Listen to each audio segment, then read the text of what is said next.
యూదులు కాని వారెవ్వరూ లేక క్రైస్తవుల ప్రకారం క్రైస్తవులు కాని వారెవ్వరూ స్వర్గంలో ప్రవేశించలేరు అని వారు ప్రకటిస్తారు. ఇవి వారి కాంక్షలు మాత్రమే. వారిని ఇలా అడుగు, మీరు అనేది సత్యమే అయితే దాని నిదర్శనాలేమిటో చూపండి. అసలు మీలో గాని మరెవ్వరిలో గాని ఏ విధమైన ప్రత్యేకత లేదు. వాస్తవమేమిటంటే ఎవరు తమను తాము అల్లాహ్ పట్ల విధేయతకు అంకితం చేసుకుని ఆచరణలో సన్మార్గం అవలంబిస్తారో దానికి వారు తమ ప్రభువు వద్ద మంచి ప్రతిఫలం పొందుతారు. అటువంటి వారికి భయం కానీ దుఃఖం కానీ కలిగే అవకాశం ఎంతమాత్రం లేదు. క్రైస్తవుల వద్ద సత్యమనేది ఏమీ లేదు అని యూదులు అంటారు. యూదుల వద్ద సత్యమనేది ఏమీ లేదు అని క్రైస్తవులు అంటారు. కానీ వారు ఉభయులు చదివేది దైవ గ్రంథమే. గ్రంథ జ్ఞానం లేని వాళ్ళు కూడా ఇదే విధంగా ప్రగల్భాలు పలుకుతారు. వీరందరిలో ఉన్న అభిప్రాయ భేదాలను గురించి నిశ్చయంగా అల్లాహ్ ప్రళయ దినం నాడు తీర్పు చెబుతాడు.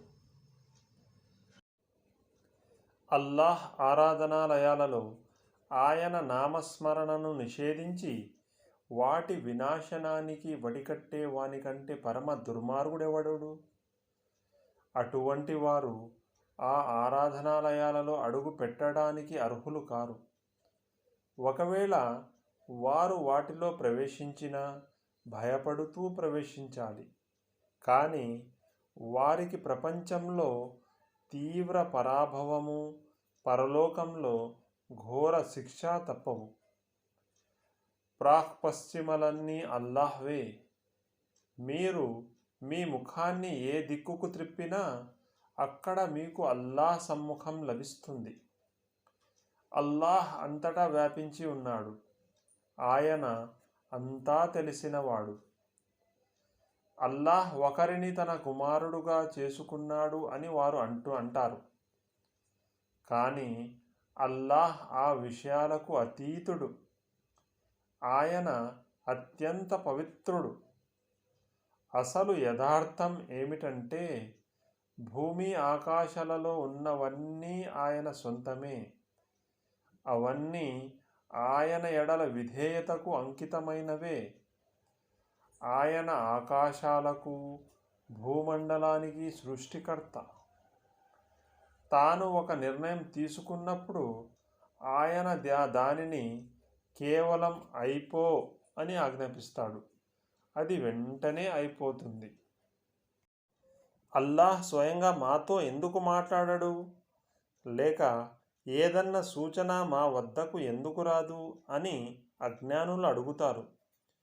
వారికి పూర్వం వారు కూడా ఇవే ప్రశ్నలను అడిగేవారు. సన్మార్గం తప్పిన వారందరి మనస్తత్వాలు ఒక్కటే. నమ్మేవారికి మేము మా సూచనలను స్పష్టం చేశాము. దీనికంటే స్పష్టమైన సూచన మరొకటి ఏముంటుంది?